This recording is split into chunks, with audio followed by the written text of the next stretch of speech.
This is Fran. And this is Mike and Fran Unrehearsed, episode 20. Hey, Ma, that means we've been doing this for about 2.5 months now. How about that? That's Hard pretty good. to believe. Isn't it? Isn't it?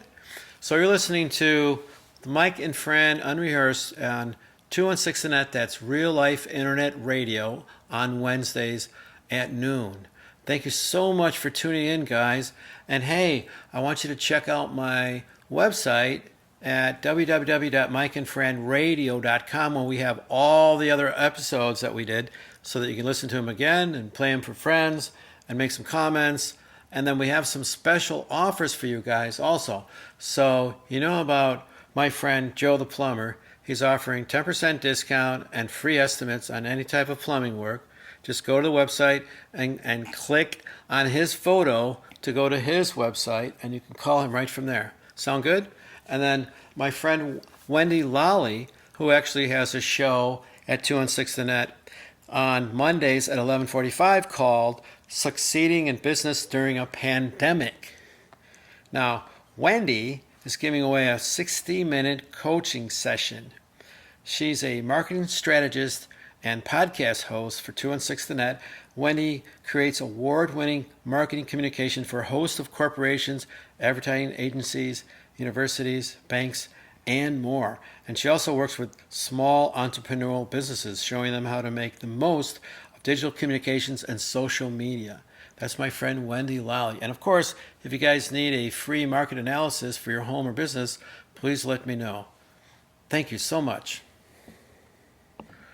So please go to our website, www.mikeandfranradio.com, subscribe to our mailing list, and go to our YouTube channel so that you can subscribe there as well. And as always, please submit a question. Go to mikeandfranradio@gmail.com. You can actually go to the site, and then right on the top it says, click on a question right here, put your name and where you live, and we'll mention that on the show when we read your question. Pretty cool? All right, thanks, guys. So being real life internet radio and all, I do have a couple of clarifications from last week. Remember I said I bought the Ninja XL hot air fryer, pretty cool thing. Instead of frying it in oil, fry it in hot air. So much more healthier for you. Mom liked the onion rings that came out of there. They were really tasty, and they were done in the nick of time. 5 minutes. That's all it took. So that's pretty cool. But I mentioned that it was a 5.4 liter. It's actually a 5.4 quart unit. And that way I can fit a whole chicken in there. I guess if it was 5.4 liters, I probably could have put a turkey in there, right? I don't know. Anyway. If you get one and you want to put a whole chicken in, you got to get a 5.4 quart, and you'll do just fine. So I have one, and my friend Diane has one now, and her daughter Jill has one, and my sister Lisa has one, and I don't know who else is going to have one. But I think the more people, the merrier, because you know what? We can all work on these recipes on our own and then share them with everyone else once we get a good one. So it's pretty fun. I love it. Right, Mom? Right, and your other new cooking interest is a little red pot Oh, that sits on a stool in our living room like it's on a stage. Yeah, And well. everybody that comes in has to sit down and watch you make popcorn in it. yeah, well, You're okay. in love with that popcorn All right, popper. so you guys ever go to Goodwill? Yeah, I'm looking for a new sort of laptop or like something that I could use for my Zoom sessions that I go to instead of using my iPad or my iPhone. I need something a little bit more powerful. Maybe not necessarily a laptop, but maybe a Google device of some kind. I'm looking at the Lenovo Duet. That's like, I don't know, $199, something like that. That might do the trick. But I thought I would just stop in the store because I wasn't sure whether they sold used computers in there or not. And of course they didn't. I go to the Goodwill store in Lake Zurich up here, and I'm looking around. I didn't really, I wasn't really interested in buying anything, although I did buy a suit from there one time for something like $12.99. And you know what? It actually fit pretty good. It was a pinstripe suit, little bit maybe bigger than I had wanted it to be, but I'll wear it from time to time. It's pretty cool. So I'm walking around and I see this red little pot. It says Cuisinart air popper, and I'm like, hey, how much is that thing? Because we used to have a hot air popper, and then that broke. And then my sister said, just throw the kernels in a paper bag and put it in the microwave. And I'm like, I don't know. I tried that a couple times. Still didn't pop that good. You know, then you turn up the heat, and then it turns black, and it smells up the house. You can never get rid of that burnt popcorn smell. You know, someone could walk in the house a week later and go, did somebody burn popcorn in here? Yes, how'd you know? Anyway, I got this Cuisinart popcorn machine, and it's really cool because it's sort of has a dome on the top and a little tray in the bottom with a Teflon sort of heating, sort of like a fry pan kind of a thing. But it has this wire that kind of spins around on the bottom really slow to mix up the kernels. Now, I didn't know anything about it, so I asked the guy, I go, what if this thing doesn't work? What do I do? He goes, it's all as is. Sorry, I can't do anything about it. I go, well, what do you think? He goes, I can plug it in. So he plugs it in, and the wire starts turning on the thing really slow, and I'm like, is that working right? Is it going fast enough? Is that what it's supposed to do? He goes, I don't know. So I figured $6. So I got it home, put a little oil in there. I went online to see how somebody kind of use it because, you know, there was no instructions. Put half a cup of popcorn kernels in there, and then I sat back, and you know what it did? It started stirring those little kernels up, and before you know it, like a couple minutes into it, they started popping and pop, pop, pop, pop, pop, pop, pop, pop, pop, pop, pop, and like 3 or 4 minutes, the whole thing was completely full of popcorn. Every single kernel was popped. And then the little kind of wireframe in the bottom was going like clockwise, and then it starts going counterclockwise, and then clockwise, and then you know it's done. And you don't hear any more popping. So then you turn the thing off, turn it upside down, spray it with a little bit of that butter that you can get, right? And then put a little bit of popcorn salt in there, and you serve it right out of the top of the tray. It's really fantastic. Isn't it, Mom? Well, we should sell tickets. You come in, it's like we're in a movie theater. He's ready to sell tickets to watch his popcorn pop. You take the lid off the top, and then as it starts popping, the popcorn steam comes up, and boy, it smells just like you're in a theater, like an old-time movie theater. There's nothing like it. Let me tell you, there's nothing like it. I love it. And the next person that comes in here that hasn't seen it, I'm going to make them popcorn. That's right. I'm going to do that. So, hey, Mom, we got another email from your teacher friend, Ruth Olson. Ruth Olson Bloom. Did you read it? Yes, and she was absolutely correct. Thank you, Ruth, for answering and talking to us. I was teaching 3rd grade, and you came in to take over 3rd grade, and I went into a behavioral development class. And Mike was in your class. I think I was. Yes. And that was 3rd grade, right? Right. 3rd grade. Yes, it was. Yes, it was.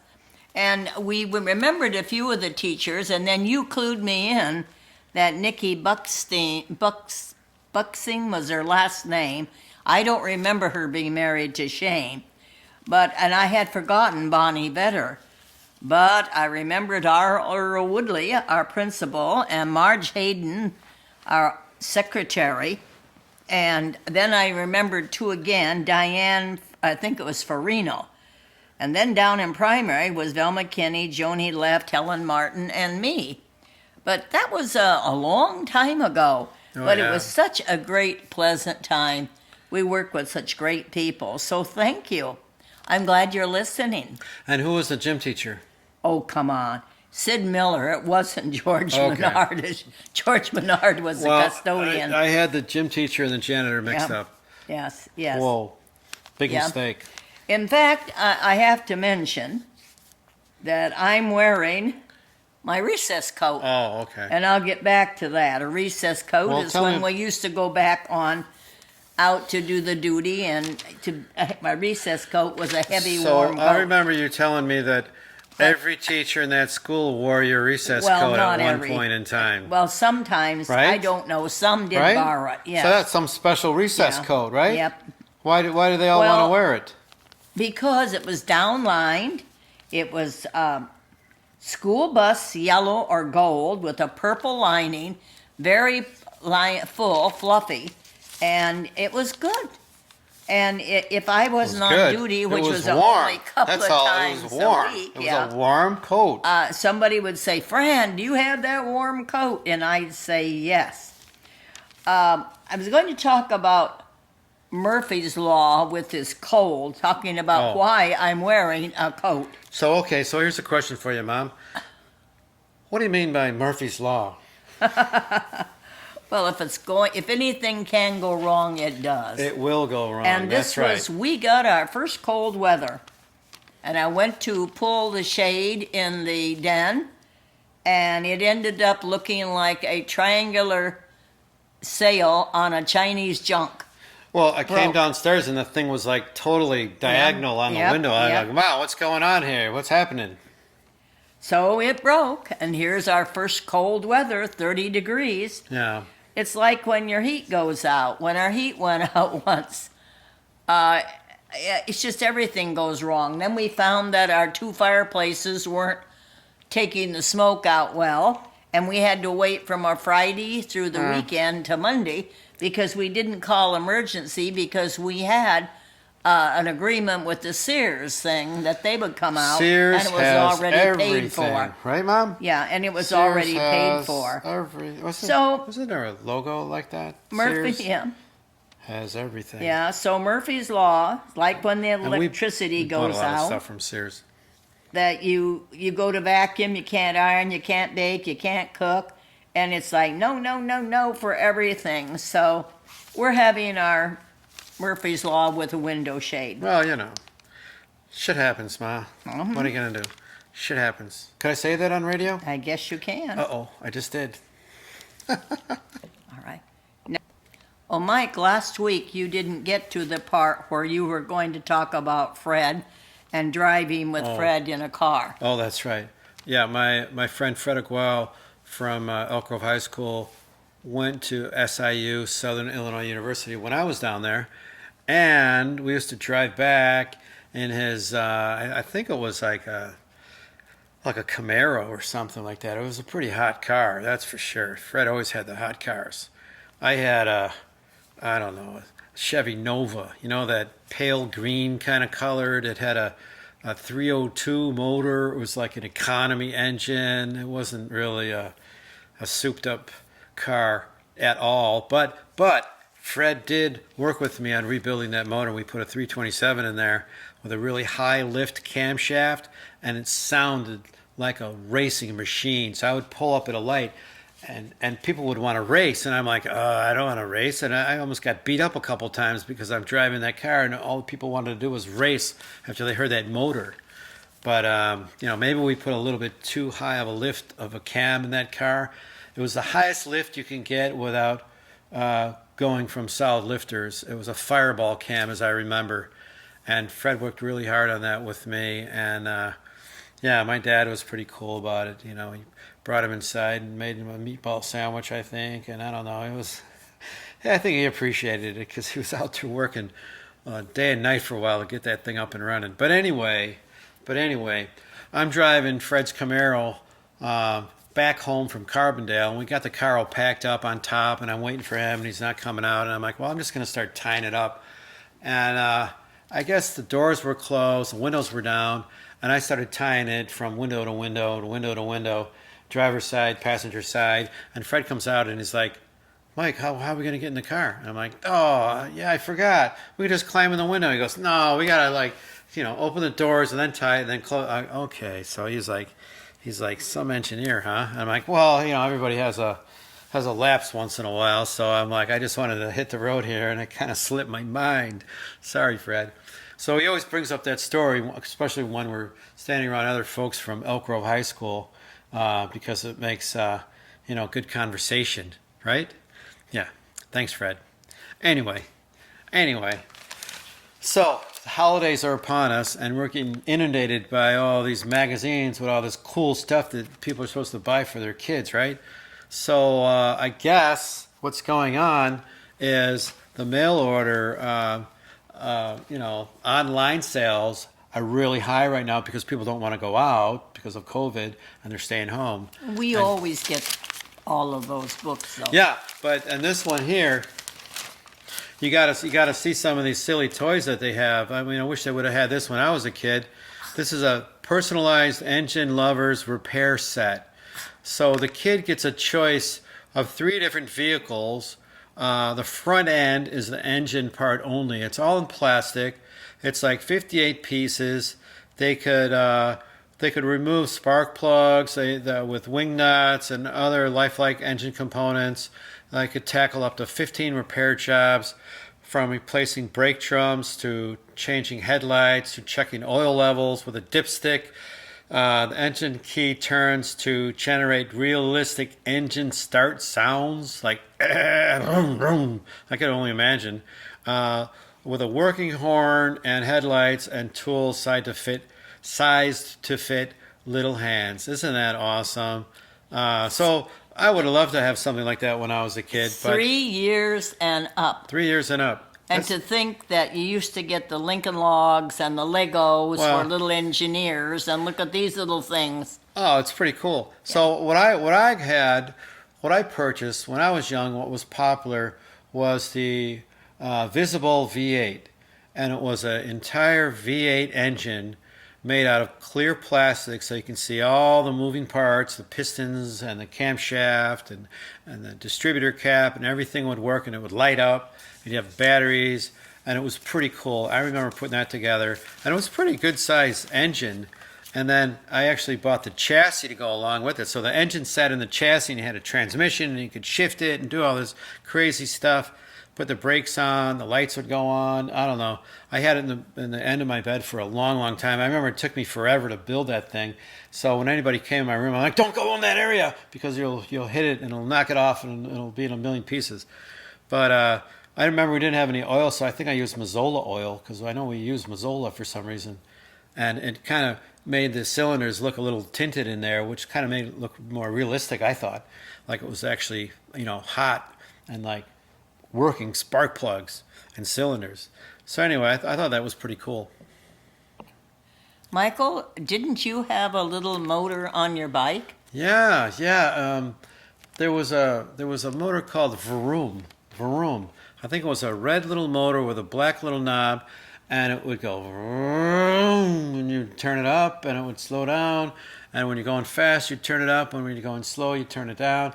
And then I had one, I think that was one on the handlebars, and I had one that went underneath between the legs. It was mounted on the bar in there, and it was a different kind of a motor. It had like a spark plug on it. So mine was a little different than some of the other kids, but it was a lot of fun because you had like a little motor on it. And of course, you always put the playing cards on your spokes. So when you're riding around, it makes kind of noise. Flutter sound. Yes, I don't know. We did those kind of things when we were kids, I guess. A lot of kids But, did. why not? So I was thinking, since it's kind of cold out and I can't ride my bike anymore around the lake, that I can get one of these indoor cycling conversion stands. How about this, Mom? Look how much it is. What do you think? Is that good? $129. Well, it's like $130 to park your bike in the house and jack up the back wheel on it so you can ride it in your house. I don't know. You think that's worth it? I don't know. This is what I'm going to do. I have a Bowflex down there that's collecting dust and being used as a coat rack right now. I got clothes on there. I got shirts and hats. What I'm going to do is put that in the laundry room where we have a regular coat hanger. And guess what? I'm going to fire up my Bowflex. Okay. Does that sound good? It's got a rowing machine on there. You can lift weights. You can do Why curls. Man, I don't know how many of you out there have a Bowflex, but stop letting it collect dust and acting as a clothes hanger and use it. And then I want to see the results in a few months. Okay? Okay. All right. So here's a question for you, Mom. When you were teaching school, did you prefer teaching boys or girls? There was no difference in teaching. It was kids, the individual child. Each one was an interesting little person learning. No, I didn't look at it as a big difference between boys and girls. Okay. It was equal challenging with both. Weren't the boys like maybe But- cause more trouble in class in No. school, or No. Didn't you tie a kid's shoelaces together one time? I mean, what? I remember you told me that. What Yeah. happened there? Yeah. Tell me that But story. that was one. I could have done something more and with a girl. I don't remember. I but want to know what made you do that with this kid. Tell me that story. because he was harming the other kids. They'd be sitting there and they'd go to stand up and they would fall down. Because he would. And they would he would tie their shoelaces. They didn't know it. He was very sneaky. Okay. And they would get up and they would hit their head against the metal legs of one of the desks. So he or would the literally chairs. tie their shoelaces Yes, together that's without correct. them knowing it? That's and then they right. got up and they fell over. Yes. And he kept Wow. doing it repeatedly. Okay. And you would tell him not to, so I just sat him down and I tied his shoelaces together. Okay. And made him sit at his desk. Well, the principal got wind of it and called a fire drill. Uh-oh. And now we all had to go out, so I just tucked him under my arm and carried him out. There you go. Why There not? was no way. I told him we weren't untying those shoes till the end of the day. Right. So I carried him out and held him outside, sat him down to sit with his little shoes tied, and brought him back in.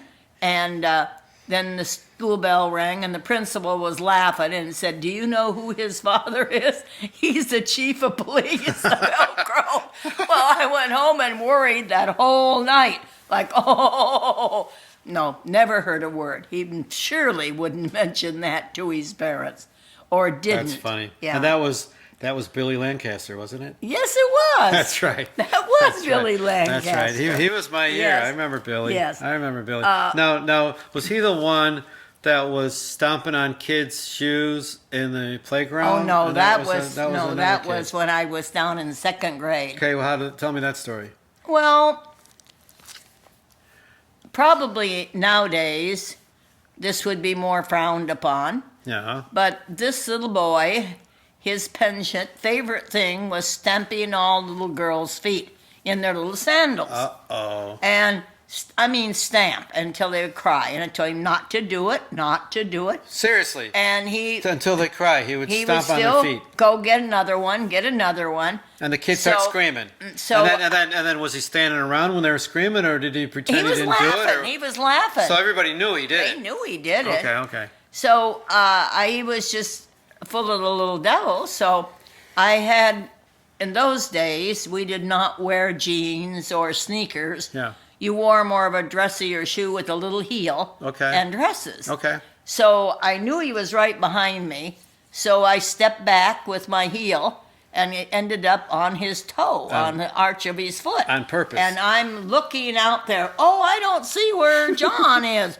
Oh, and he's behind me. And I just kept standing. Well, you're just going to get it back there. Mm-hmm. And so I finally looked behind. Oh, I'm sorry. I didn't know I was standing on you. Did it hurt? Yeah, it does hurt, doesn't it? Mm-hmm. Yeah. Well, he ran off, never did it again. Wow. But So that worked. it did in that case. Now. But I wanted to go back to this boys and girls in class. Okay.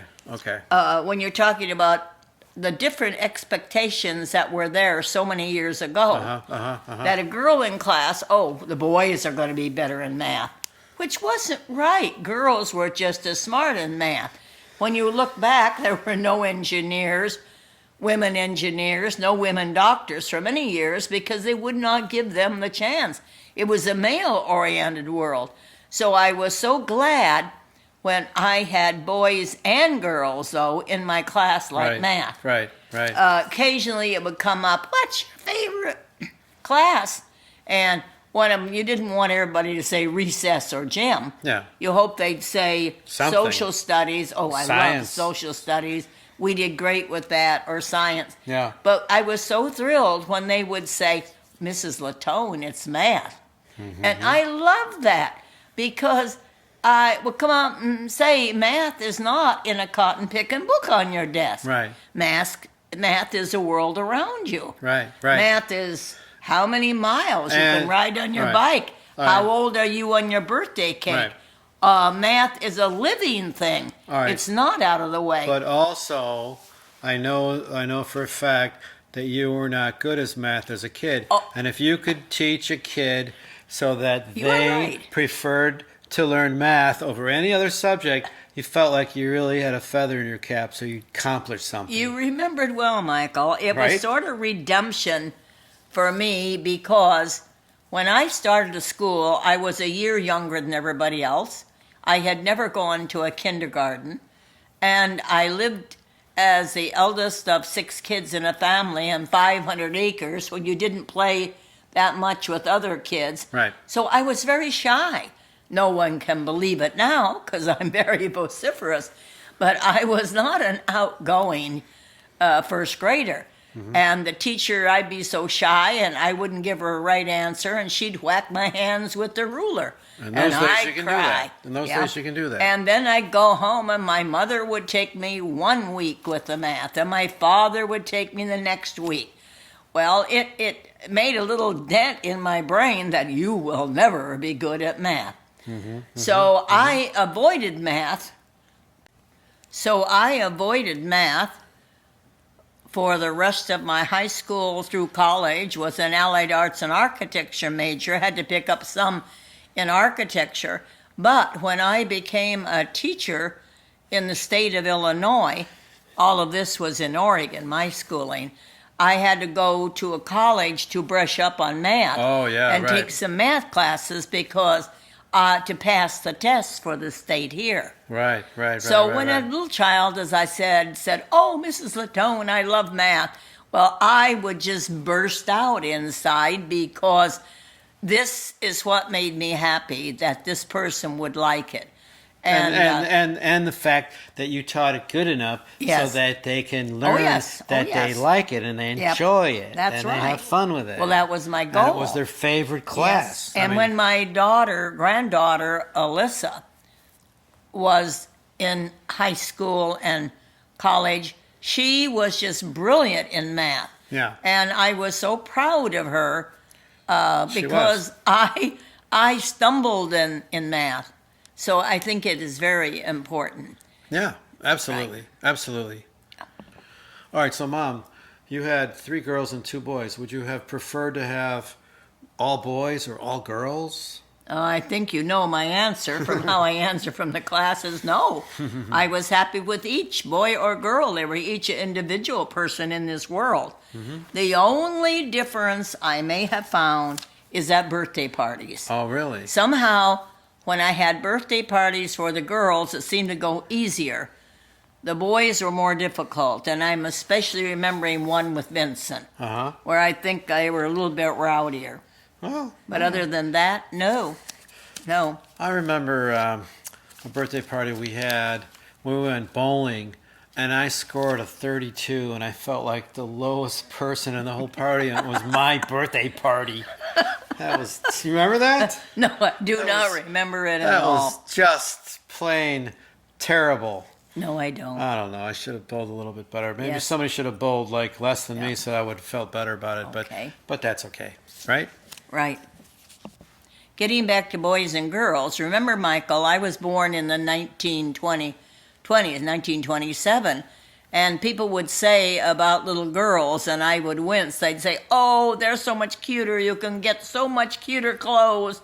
Well, I always felt boys' clothes were just as cute as girls. Well, when they're small, I guess. Yeah, so. When they get older, though, it's a little Yeah. different. Because, I still think boys' clothes were just as attractive and could be I'm as saying when the cute. girls get older, they got the makeup and they got all these things they're going to do with their hair, and the guys are like, they're just boys. I'm talking about guys. the small children. Okay. All Okay. right. All right. Well, folks, we're out of time. I guess that's it for now. See you guys next week. Goodbye from Mike and Fran. Have a good week.